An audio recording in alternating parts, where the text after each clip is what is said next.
Welcome to a special bonus episode of Public Power Underground. Public Power Underground is Public Power's premier infotainment program that covers public power and public power adjacent news from a power department's perspective. I'm Paul Dockery, the creative director of Public Power Underground and manager of the power department for Clatskanie PUD.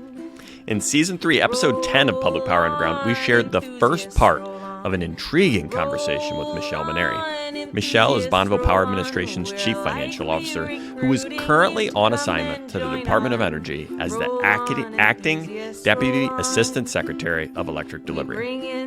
In this bonus episode, you get the full, though still it's slightly edited, there's still a little bit of editing, conversation with Matt Scroettnig, Michelle Manary, and myself. We go deep into the Infrastructure Investment and Jobs Act. We talk about electrification's impact on long-term planning, how to prepare for grant funding, seasonal time change, maybe a little bit in there on seasonal time change, the ostrich swing of energy policy, and how she misses all of our wonderful workshops in the Pacific Northwest. If you listened to last week's episode, the first segment is repeated here because we do, we hope, let's be honest, a Michelle Manary interview is probably going to get some different audience than our normal episodes. So if you already listened to a regular episode of Public Power Underground, you may have already heard that first segment. You can listen again. That's fine. We're very supportive of you listening again. I've listened to it 5 times already. I pick up something new every time. Maybe you want to do that too. That's great. But if you don't, there is a timestamp in the Substack newsletter that tells where the new content is. It's also available in the YouTube comments. If you go down there, it'll be a little timestamp. You'll probably be able to click on it as like a chapter, or it's in the show notes for your podcast app as well. You can just skip ahead.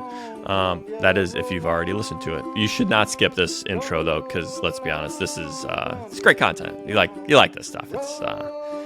It's nice to have a little bit of an intro to an episode. But with that, and without any further ado, other than I will say, if you are listening to the Michelle Manary interview, you think it's intriguing, you go ahead. We give you at the end how to find us on all your apps. Hit that subscribe button. Maybe you'll like the rest of our content. We do some good stuff here. Very informative. Very, very like low key, easy. It's great. It's good content. You'll like it. Trust me. It'll be great. With that intro, I'll hand it over to Matt Scroettnig, EWEB's Power Planning Supervisor and Staff Counsel, to get us started. Hi, Michelle. It's great to see you again. Welcome to Public Power Underground. Thank you, Matt. Thank you for inviting me. I'm so happy that you are here to join us today. Is it safe to say that you really have no idea what you're getting into, Michelle? That is true, especially with you two. It can go anywhere. Yeah, we were talking about before we came on camera that this is actually the first time you and I have spoken to each other. I have heard you many times. I've been in many public webinars or workshops, even in person, where you have spoken. You and I have never had a conversation. This is a great honor for me. Thank you, Paul. I appreciate it. Yeah, it's very interesting because I still get the phone calls. I've been about 6 months at DOE now and not Bonneville, and I still get the, nope, not me. Don't talk to me. Talk to... Yeah, exactly. The funnest calls. Those are the best calls. You'd be like, that's a really important question you have that someone else needs to answer, not me. Thank you. I'm just a concerned citizen now. All I hear is what you hear. Yeah, exactly. Man. Yeah, it's already been. Love it. All right. I can't believe it's already been 6 months. So you've been on diving in. You've been on detail with the Department of Energy. You are, if memory serves, the Acting Deputy Assistant Secretary. Yes, of electric delivery. Of electric delivery. That is an awesome title. Yeah, basically everything transmission. Perfect. And not R&D. Not R&D. Okay. I want to know more about R&D when it comes to transmission, but that's not what we're here to talk about. So I will have to have a follow-up. Exactly. And that's my compadre over in my sister organization. So he and his managers love to talk about all that. I love it. Well, it's fun stuff. As we know. Now, looking back at news releases at the time, you would be, I believe you're going to be helping to lead DOE's focus on national transmission infrastructure policy issues in support of our national clean energy objectives. Now, inquiring minds want to know, and we want to know as well, how goes the good fight? What does the recent passage of the Infrastructure Investment and Jobs Act mean for your assignment?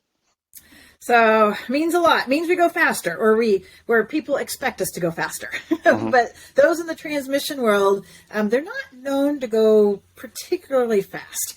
And so I think it's, for me, I came over to DOE, they reorganized, and I'm standing up this group. So I've stolen some great planning engineers as well as project managers. I'm still in the midst of stealing people, and in order to help stand this up.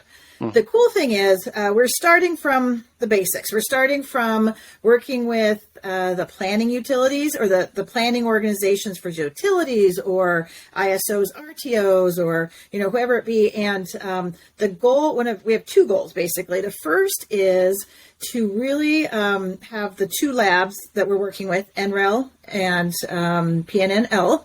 And have those two kind of combine some of their modeling skills and help us model and look at the national transmission grid. As you know, FERC and Order 1000 and all that it had a little about, inter-region, but it was really about your region. So everybody's been doing a very good job with their region and planning. But in order to hit the new kind of administration goals, as well as some old goals for states, I mean, California has started this 10 years ago, and really looking at a clean electric industry by 2035. Now, when you first say that, people are like, some people are like, there's no way you're going to hit it. And others are like, oh, easy peasy. And so what we do is we come as a neutral third party, but we actually provide the skills of the labs, we provide the funding, we provide the convening, and so this first phase is really working with those two labs, working with all the regions to really look at scenario-based planning, especially across regions. And so it's those seams issues. I believe NREL put out a SEAM study a few years ago but it's dated now. So we're starting with some of that base data anyways. We're not starting new, taking everything that's been done and really test it with the industry and test it with utilities. And so this is not one where we're going to come out and go, ta-da. This is one where we're going to put scenarios out and talk to a bunch of people and then run some models and put those out and stress test them. And so it really is helping provide a tool for the industry as well as states, as well, either the governor's offices or the PUCs or whomever to help with modeling scenarios. Because in the end of the day, the states drive the residential, or, the PUCs drive the residential rates. And I know I'm talking public power, and so maybe it's your city, if you're Seattle City Light, or your co-op, or if you're a municipal, kind of the town. But we're trying to provide that visibility and that modeling capability for folks to use. And so for me personally and professionally, what we're looking for are where DOE can help partner with, whether it be states or send some federal money or things like that, where there's the big bang for your bucks, whether it's connecting regions, whether it's helping with, as well as upgrading infrastructure. As you said, there's some money that came out of the infrastructure bill for grid resiliency. And if you look at everything it hits, I call it's everything in the kitchen sink except for two things, because they're in separate bills. It doesn't do transmission expansion, so it's not new builds, and it's not cyber, because those have their own bills and their own money. And so basically it's really trying to invest in the current infrastructure as well as the new builds. And so that is where we're really focusing, but we start with tools. We start with visibility. We start with modeling tools that can help people see what will happen if they make policy decisions, or if they, make investments here. And you can run not only the production cost modeling or the capacity expansion, but we're marrying that up with power flows. So one of the things that the big mantra is it has to be electrically viable. And a lot of times we do one without the other. And so we are really trying to do number of scenarios in kind of the traditional where you see coming out of the labs, that higher level, and then marry it with PNNL's experience and having them push through with the power flow study with it. And so that's where we're starting with the basics. My group is planning. It sounds totally basic. and technical assistance. We're starting with kind of the basics, and really this has to be industry. We want to model what industry's seeing. We want to do that, and so this really is a different approach than what we've done before, because it really is coming alongside to build a tool that we hope is going to be ongoing care and feeding that can be used by folks across the country. A follow-up question, if I may. You'd mentioned show the impacts if you make a given policy decision or a given investment. In your estimation, what is the split there? What is when it comes to, for example, interregional transmission, as you said, right. What is the split if we're looking at the impacts of policy or potentially even governance shifts versus, spend a bunch of money on steel in the ground? Yeah. So through the infrastructure, the steel in the ground got the majority of the money already. Mm-hmm. So that was, as I recall, there's $5 billion for upgrading your current infrastructure. Half of that goes to cities and tribes and small utilities. The other half for the bigger utilities. And then there's states. So that's about $5 billion. There's another $5 billion that are states and tribes and small utilities. And that's a lot of that for technical assistance and then the actual upgrades. And so that money is going to be used for the technical assistance or whatever they need up front. And then later on, the actual whatever widget or whatever they're putting on their line. And so I'd say the majority of that, there was $2.5 billion that was designated, called the Transmission Facilitation Program, that actually came out of the Pacific Northwest. And so that is one that provides two funding sources. You can either do a loan program through it, or you can have actually DOE invest in the project itself. So they're a funder. They're like another transmission provider. They own the capacity, and then DOE will do an RFP and have whoever's OASIS in that area have them administer it, short-term and long-term. And so the goal is we invest in some lines that are really needed, but they don't have quite the full subscription yet, because you either don't have the wind farm on the other end. And so we're that stopgap that invests in those lines that are close to there, but not quite there. Invest in those. And then when it becomes commercially viable and things are going, we just post it on OASIS for long-term sale, short-term and long-term. And so and then when it's commercially viable, someone else can buy it. Finally, a solution for Montana wind. I love it. Exactly. That's a $2.5 billion revolving fund. So that's one of the few things that came out of the infrastructure bill that is ongoing. It's now a new program. It goes on past the 5 years. And so, most of you will say it's only $2.5 billion, and you can spend that, like that. So it'll probably be very strategic. I'm guessing 4 or 5 projects just to get it going, but that is one that builds on itself. And so when it is viable, it it kind of replenishes the coffers, I guess it is, the revolving fund borrowing authority. I think as we know it well, and replenishes that borrowing authority and keeps going there. I love it. I found it. We have this great summary that we'll talk more about, and it's like section 4106, and they refer to it, the summarizer, as an anchor tenant. You get to be the anchor tenant. That's a great word for it. I have a bunch of follow-up questions, but we should probably transition because I want to go deeper on this alone. Agreed. Yeah, Michelle, do you mind sticking around for a bit of a longer conversation? Let's go. Awesome. Thank you so much. Great. We'll be back with more. We're taking a quick break for a word from our sponsor, Efficiency Services Group. The folks at ESG are electric utility enthusiasts like us, and we appreciate their help in making this show possible.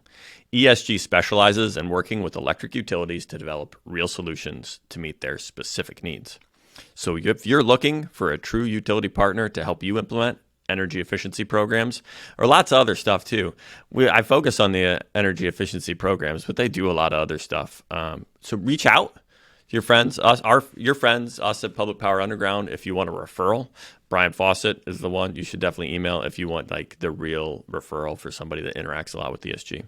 If you just want, me to reread this to you, like on the phone, I'm happy to do that as well. Just call me up, be like, hey, I want the ESG promo, and I'll just live read it for you. It'll be fun. Try it out once or twice. See if you like it. You can also learn more about the ESG story at efficiencyservicesgroup.com. That's efficiencyservicesgroup.com. They're a returning sponsor of Public Power Underground, and they're electric utility enthusiasts like us. Now back to Michelle and Matt for more. Michelle, we are back. Now, are you ready to talk a bunch more about infrastructure? I love it. My favorite topic. Hit me.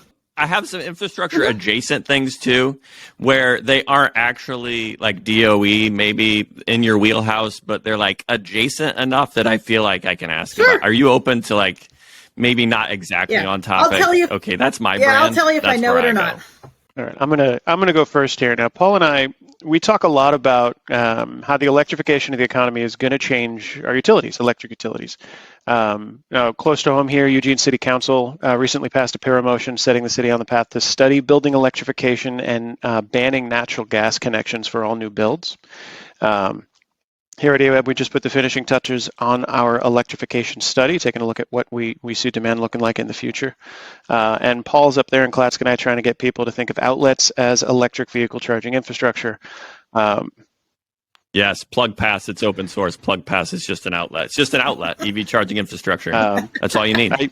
I support it. Anyway, sorry, anything and everything, right? So now with that, I basically have two big questions, if you would be so kind. Now, first, do you have any insight on how you see the increase in electrification impacting our long-term planning here at public power utilities specifically? Yes. And second, before we move on, if you don't mind, how can we make sure that the greater grid, closer to home for you, is able to support this electrification, EVs, energy efficient buildings, and connected communities? Yeah, good question. So yes, so that's one of the things when we're looking at the National Transmission Study. When you break it down, a study is basically generation, load, and topology, or your wires. And so those scenarios are going to actually hit all different areas. So we have electrification, which is load. Your high, medium, and low. We are following the folks that are getting the money and where the money goes, because that, as we all know, spurs action when you throw money at folks. And so yes, we are actually, when we look at the transmission study, we have to look at generation and load, not only on the electric vehicle, but distributed resources, batteries, all that stuff. And so really, it's really interesting. It's, even though it's called a transmission study, we're going into the distribution, because the lines between transmission and distribution, the world is not a push anymore like it used to be. It used to be central generation and it just followed load. And so, but now it's the push pull. And so that is one of the things that is really apparent. And I think we saw it on the West. We've seen it on the West Coast for a number of years now, but the nation's seeing it as well. That connection between transmission and distribution is more vital, and that planning together, because it doesn't do any good if we harden the transmission system, we upgrade it and that stuff, and then it gets stuck on the distribution system. Yep. or vice versa, or the transmission system can't respond to signals from a distribution system like EVs or like distributed resources or demand response. It has to be two ways now. And so I think because our grid was not built that way, there's going to be a lot of focus on modernizing the grid, really getting that technical, the new technology, the new thinking, the new approaches, in order to make a grid that can handle variability on both sides.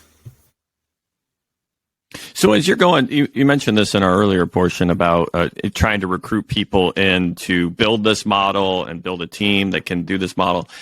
When they're working through the load side, where are you getting the load side? And are you incorporating a high penetration of EV adoption? Are those some of the scenarios that you're working on? And do you think of it differently for rural utilities like Clatskanie possibly versus more urban scenarios? You got it. Maybe like so an part EWEB? of it is this model is not a one size fit all, and that's part of the thinking. And so the NREL and PNL, the labs have actually taken everything that they've done before and given us probably a good 25 scenario. It's kind of a menu of scenarios, and then we're going to go around and ask, what are the inputs that make the most sense for that region? So I think you're right. And I'll even say rural versus not. I mean, look at the Midwest. You're not going to have probably the same electric vehicle adoption as you are in California. We know that.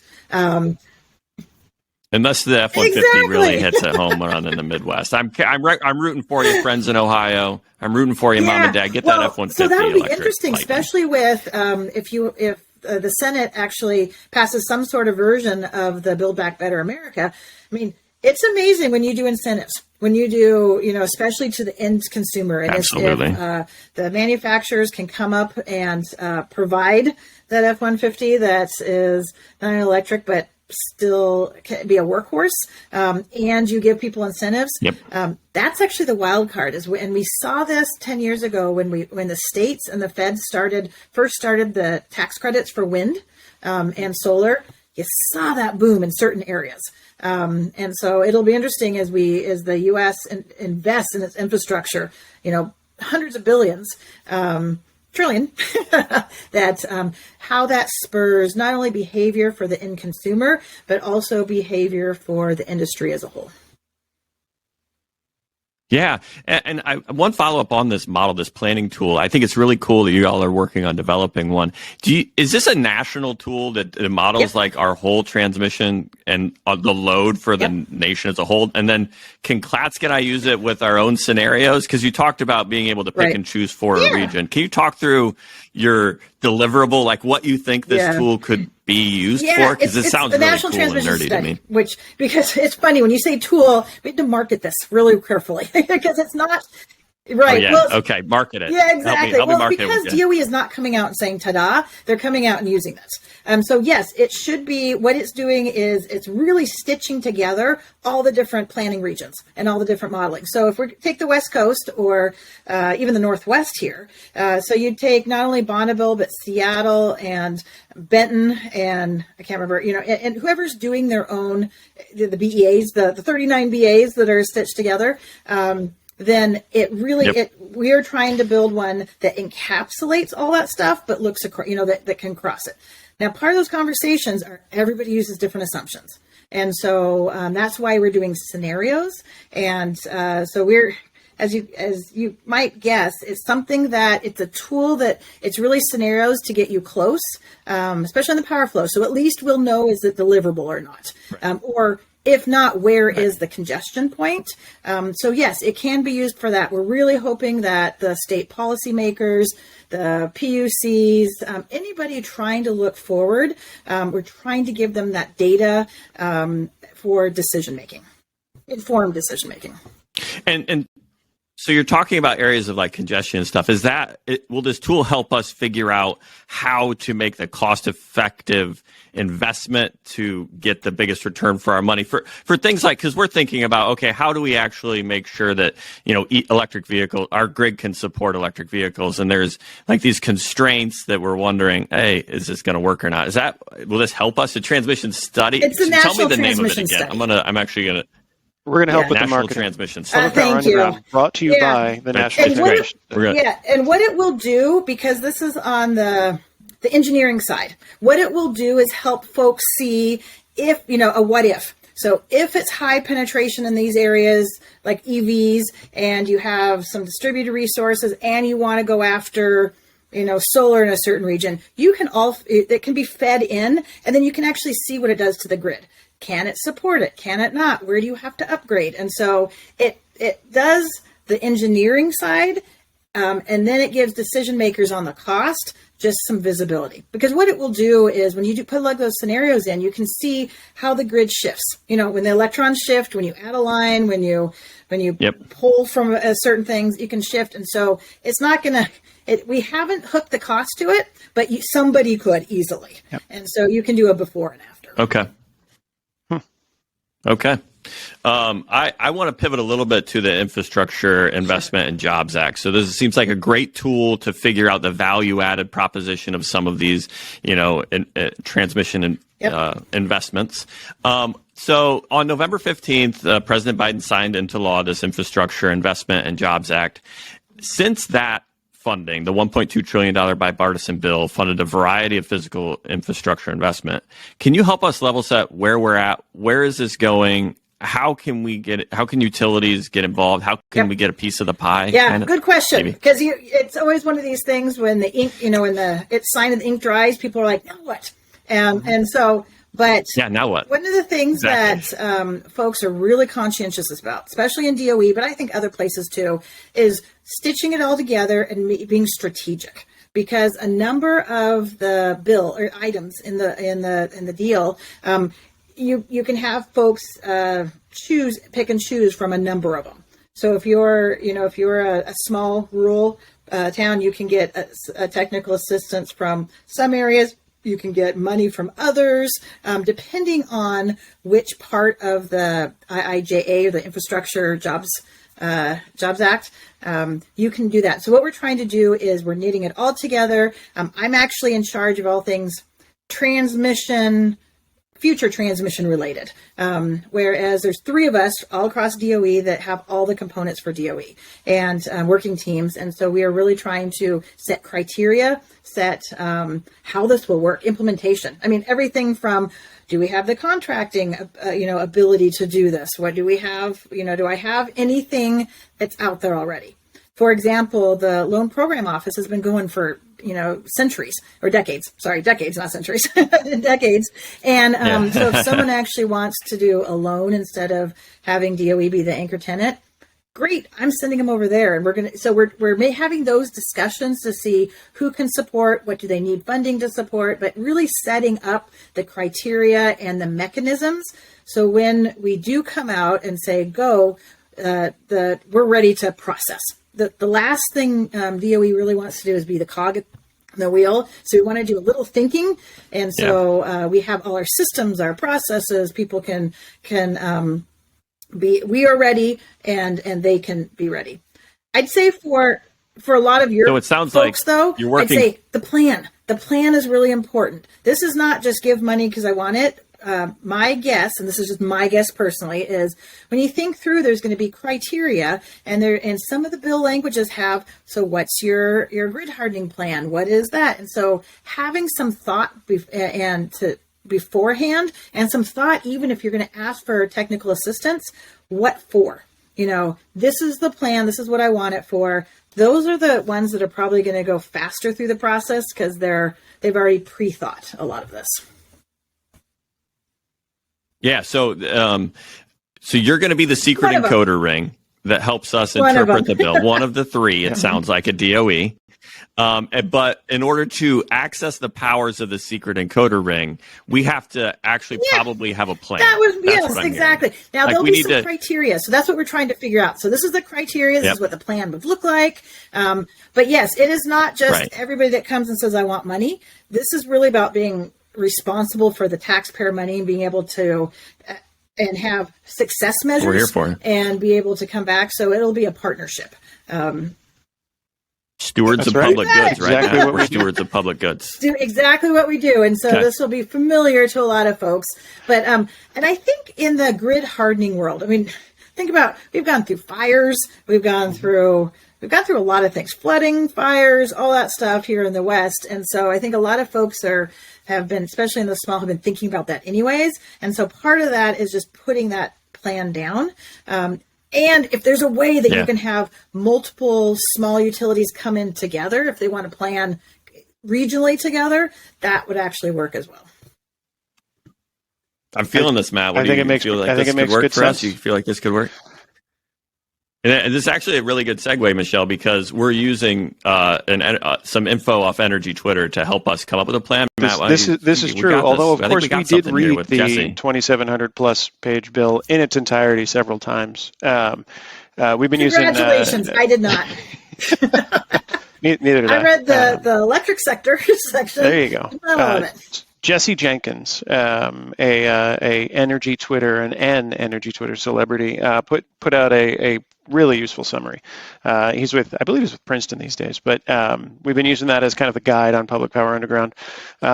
Getting specific, getting into the nitty gritty here now. Division D, Title 1, Subtitle A, Section 40101. It's called Preventing Outages, off the top of your head, right? Preventing outages and enhancing resilience of the electric grid. It directs the Department of Energy to establish a grant program to support activities that reduce the likelihood and consequence of impacts to the electric grid due to extreme weather, wildfire, and natural disaster. You were just talking about this. $5 billion. Yep. Now, it provides grants to electric utilities. 30% of those grants have to go to small utilities selling less than 4 terawatt hours of electricity per year. And Matt, does EWEB qualify, or do you sell less than 4 terawatt hours? I'd have to double check. I do not know off the top of my head. It's not even a measure I hear often, so I don't know that I have intuition. And divide by. Much what is the average megawatt? I'm assuming 400. But and we have to convince more people to use average megawatts. It's a great way. I'm just used to average megawatts, and so I had to divide. I think it was the terawatts. I didn't have it here. I had to go through several, but I think I got to it. And I think you might. I don't know what your utility does, Matt. You might be close. Yeah. Well, all right. We'll figure it out. I thank you very much. I have to maybe shed some load, I guess, and for the benefit of the greater good. I'm kidding. Now, again, with that 4 terawatt hour threshold, the funds are for grid resilience. Pardon me. This includes microgrids, weatherization, undergrounding, monitoring, vegetation management, all of the above. Small utilities would be required to match 33% of that funding, of course, which we are happy to do. Harkening back to Paul's question earlier and recognizing that now we know we need a plan, how do we get some of that money? Well, so that's what we're trying to give that criteria. So, and that's what I was saying, just kind of thinking through, and I'm in the early kind of thinkings on some of this stuff. It's going to be very methodical, but that is something that you will hear. I'm pretty sure, and I don't know yet because we're still at the beginning. You'll hear something. Either it will be like an RFP, a request for proposals, or it will be some sort of an announcement. But for a number of those, it's probably going to be that type of mechanism that we generally use in the government. Is there something like on DOE's webpage where you do that type of thing? Is it something that we should rely on a trade organization to notify us of? Every attorney under the sun has a link to the Federal Register notices and gets pinged. You can sign up in certain areas because we use that common federal platform that I think you can go to any of the sites and just sign up for. Usually it's specific for notifications on grants. Then they'll ping you. Okay. Yeah. Just sign up and come up with a plan. Come to Matt and ask what he's been seeing. We don't. I don't know if it's necessarily in everyone's best interest. Yeah, I'm sure there'll be more about it. We are being encouraged greatly to go to do this quickly, and so because they do want to show that we're not sitting on money, we're getting it out and that stuff. And so I'm guessing in the next few months, you'd see something. But it will, depending on the program, that's a common vehicle they'll see. Because remember, there's a lot of grants for batteries and, kind of the storage industry. If not, there's a number of them that are out there that I think there's a common mechanism they'll use. Do you think the Pacific Northwest has some of these projects like tailor-made already, that it's just a matter of putting your plan together, submitting your application? Some of these things like talking about weatherization is something we do all the time, vegetation management. These are things that we do. So it's just a matter of making sure you have the criteria, understand your criteria, and then match the criteria with the funding sources. And this is just me personally. I'd say, though, it's things utilities have been wanting to do, but they've been a little too expensive. And so in the hardening, whether it's better sensors, whether it's replacing wood poles with steel poles, stuff like that, I think those are the ones that are going to, that if the government comes alongside them, how do they get some of those things done? And so that would be my guess, just reading even the language in the bill and kind of the intent for Congress and that stuff. It's helping the industry with some money to get the stuff that they normally wouldn't do, a little too expensive, especially for small and rural areas, that will just help get them over the hump and help subsidize that. So the rate, so it's good for everybody, and that's why it's federal money coming. I love it. Great. That is a great segue. Matt, did you have a follow-up? Because I'm going to segue to the next I was just going to say, I found the conversion to terawatt hours to average megawatts. It's apparently 114.15 average megawatts is I knew it was 100 1 terawatt hour, which is a billion kilowatt hours. These are big numbers, but if 4 terawatt hours is 400 and whatever, we're okay, because we're just under 400 on an average megawatt basis. You're okay. And so, as I punch myself in the headphones. Yeah, and to Matt's point, if you're close, you can use some what do they call, what's the euphemism for rolling blackouts we're using these days? Some emergency, like it's an energy unit, right? Yeah, your customers will love you for that. We're not going to do that, EWEBers, just so everybody's clear. That's neither not the will we, intent. That's just tongue in cheek. Yes. That was tongue in cheek. Okay, I'm going to segue to something I care deeply about. So in Division A, Title 1, Subtitle D, Section 11401, called Grants for Charging and Fueling Infrastructure, it establishes a charging and refueling grant program to be administered by DOT. It appropriates $2.5 billion for charging and fueling infrastructure grants, with priority given to rural areas, low to moderate income neighborhoods, and communities with low ratios of private parking or high ratios of multi-unit dwelling. Eligible entities include a state or political subdivision of a state. This is public power right here. Political subdivision of the state of Oregon. That's what a PUD is. Including port authorities, which we got a port authority here in our service territory. It's good stuff. Even though it's DOT and not DOE. And I was going to ask the question, like, how are we getting some of that money? That was going to be a theme. But you already kind of talked about that. So DOT, are they going to go through a similar process? Is this a coordinated process for grant programs? That's a good question. Do you have peers there? So I'm on the DOE subcommittee for that. But the person that is actually, a lot of the feds are getting together. I'm not on that one, but we have actually signed a number of memorandum of understandings. That's kind of between DOT and DOE and DOI, and so how we're going to work together. The transportation we know is one, special electric vehicle. You got to get the wires there. And if you're talking truck stops, you got to think, you got to put the distribution system as well as the transmission system. And so we talked about that even before the bill was real. I mean, when it was a bill, not the deal. And so we understand that. So I haven't seen their plan yet. They're due tomorrow, our first draft of all the plans, and to consolidate. And so I personally only have about 5 elements in here, but I'm working with everybody else that has the other elements. So DOT got this and not DOE. Do you feel like this should have been a DOE thing? Like, this is energy. This is energy infrastructure, right? What are we doing here? We got electricity in there, Department of Transportation, fortunately, we work really well together. And so, and we work hand in hand. And we've actually had some conversations already. This is Congress and bills and where it belongs. I know. That was and I think one of the things DOE hasn't, we coming out of the last administration was all about resiliency, where we still have that, but they also stood up my office. It's all about the transmission, kind of planning, permitting, and technical assistance. That's new. And so if you didn't quite know about that, you're trying to put things wherever they can be. Most of the folks because there's one that I'm accountable for, but it's in somebody else's program. And so they just tacked it on. And I'm like, okay, but they were great. They're like, yeah, let's coordinate. Let's figure this out. So that is the nice thing right now is coming from the Northwest and knowing how to work with everybody and kind of the quirkiness and all that stuff.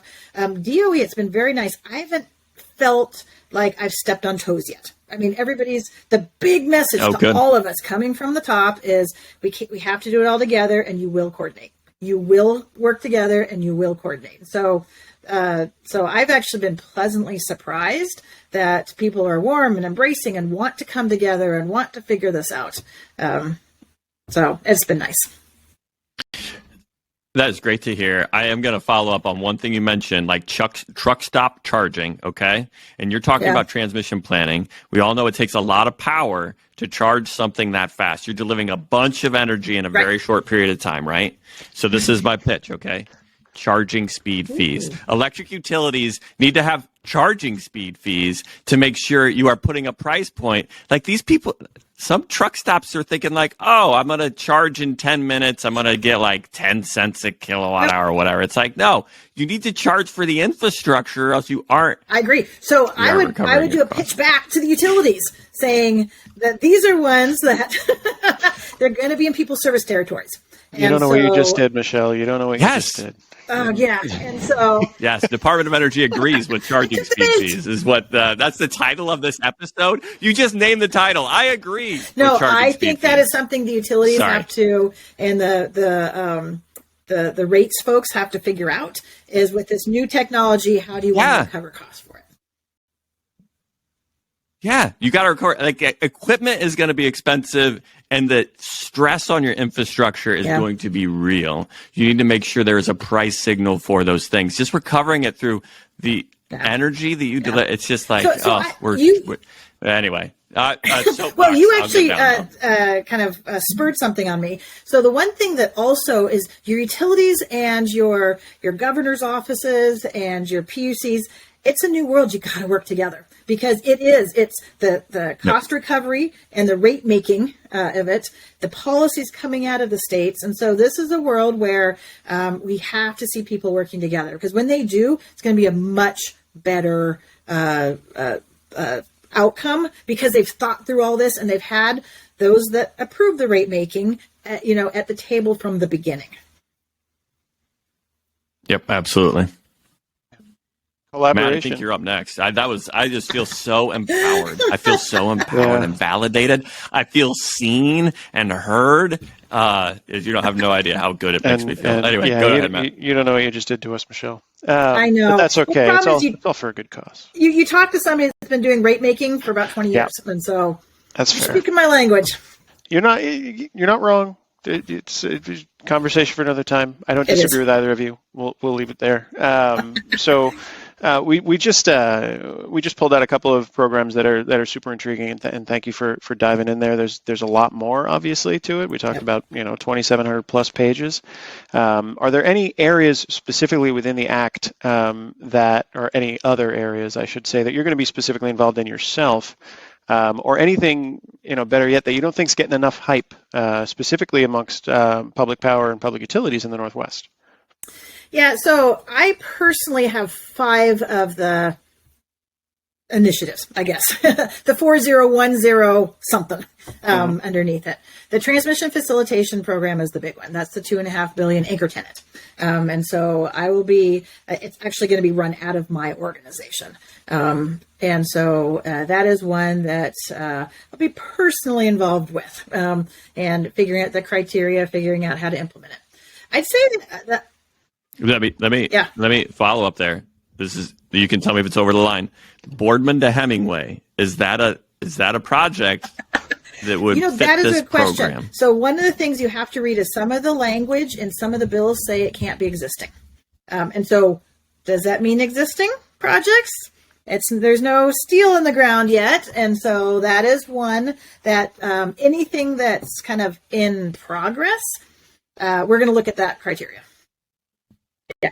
We're not ruling it out. Was that over the line? You can tell me if you want me to cut that. Okay. That is You're not ruling it out. We've been asked that too. Okay. What about the projects that are kind of in their permit, towards the end of their permitting phase? Can this help? Now, I would say with that, a lot of those already have funding because when you bring in DOE, it's just like bringing in Bonneville. You get all the NEPA work as well. And so a lot of folks don't want to at the end. They're looking, this is where I'd say Boardman to Hemingway. With the Build Back Better America has that 30% transmission build credit. Yep. That's the big one. Okay. That's the bigger one. So I would say if on Boardman to Hemingway, if you had someone pull out all of a sudden and not want to do it and they were looking for a third funder or something like that, that would be it. But I think for the most part, they're looking at my guess is they're looking at that 30% transmission building credit. Okay, Yep. I hijacked you there. We'll get back on it. So you've got five. You got five of these sections that you're in Right. charge of. That was the first one. Yeah. It's a good one. It's a good one. There's also one, and it's the one where the program's actually in colleagues, which is EERE, which is the energy. It's the generation side, I call it. It's kind of like it's the generation side, and so they already have a program generation. They tacked on the transmission and distribution piece to that. And so we are sharing 500 million. That is, let me see if I can get you that. I actually had my cheat sheet here for a minute.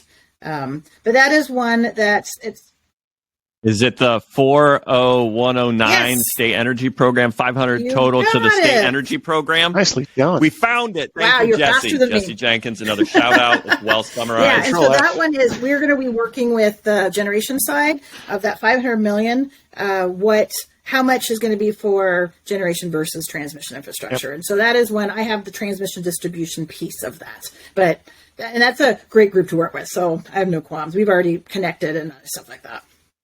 So that's where the criteria comes in. How do you split some of this up? The other two, there's two I have that I really don't have. I just have the reporting, and that's the two Bonneville ones. So it was the BPA borrowing authority that actually has some, and you have to do outreach, you have to do stuff. And so I have to report on that, which I just get from Bonneville, as well as there's some money given to them that for the, the Columbia River System EIS. It's a study between Canada and the US. And so there's reporting there.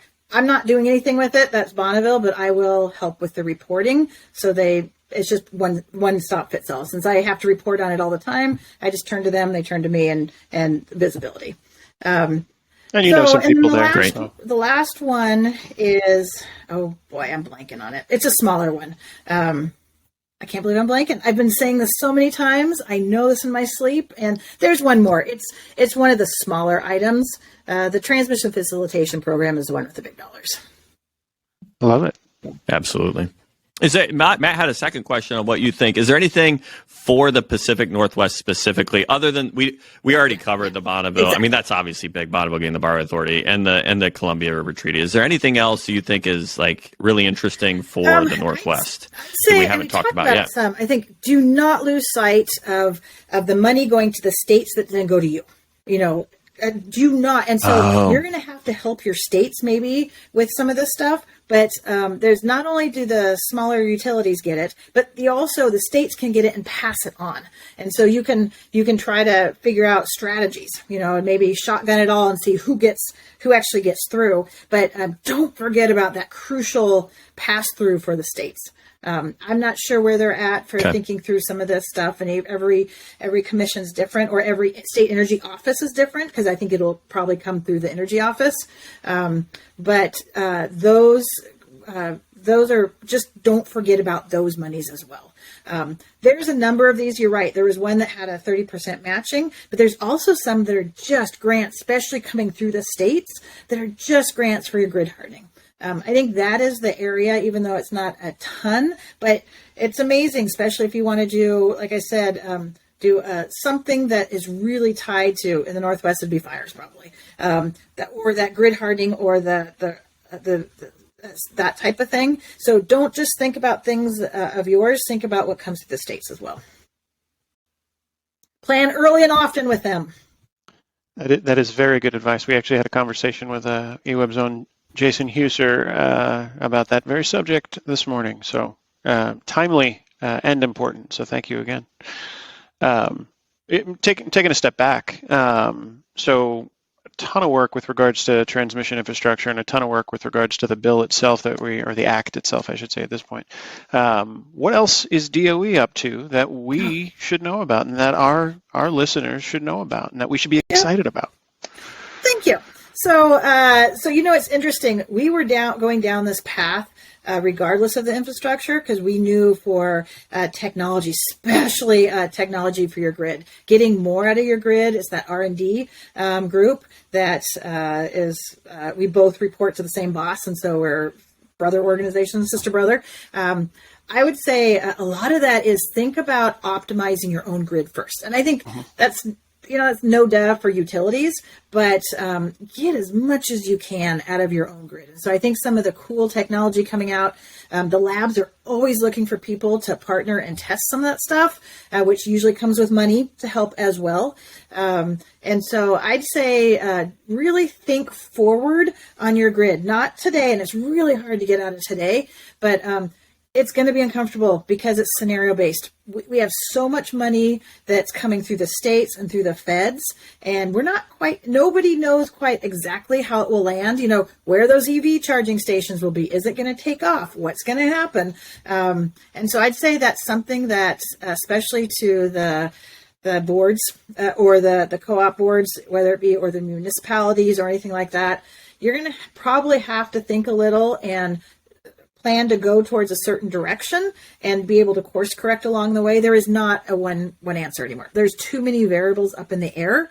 But I think the utilities that actually plan forward and can help drive forward can also help take advantage of the new technology and the federal and state money out there. And you managed to tie it back. So if we're planning... Paul.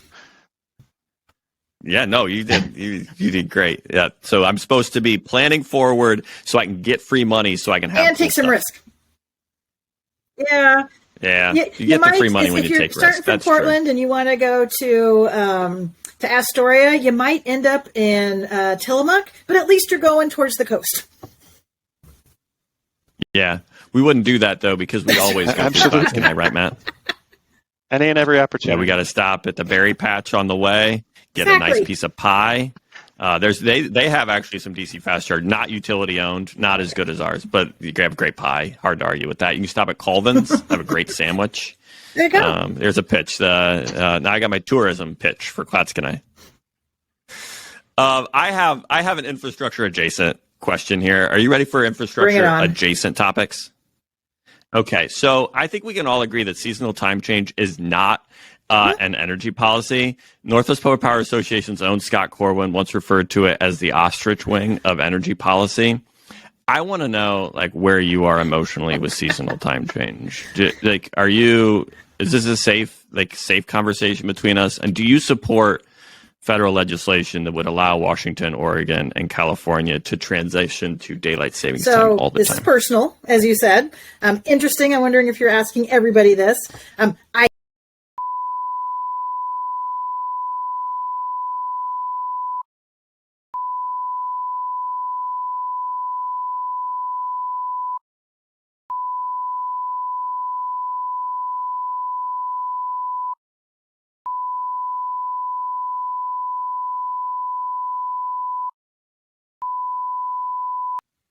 Okay. Are you familiar with what Senator Patty Murray is doing on this topic? So she has this thing. It's just heard it in an interview the other day. So she thinks that the Secretary of the Department of Transportation has the authority to change. She doesn't think. I think this is actually real. I shouldn't caveat in that way. That you can change time zones by just the Secretary of Energy or the Transportation being like, hey, you can be on the mountain time instead of the Pacific time. And here's the thing. If we are on mountain standard time, it's basically daylight savings time all the time for Pacific time. So Are you aware of this? Do you support it? And what is the Department of Energy doing to get Pete Buttigieg to actually approve this all the time? I know. This permanent mountain time. I'm fine with it. It's great. Just keep me on one time all the time. So I'm not aware of anything. that is between the states and the Department of Transportation, it sounds like. But some states have done it. So it'd be good to ask how they did it. Yeah, no, I think we should all support Senator Patty Murray personally, not necessarily professionally. But I think we can all agree that it's not energy policy. So is Matt on the opposite side of that, or?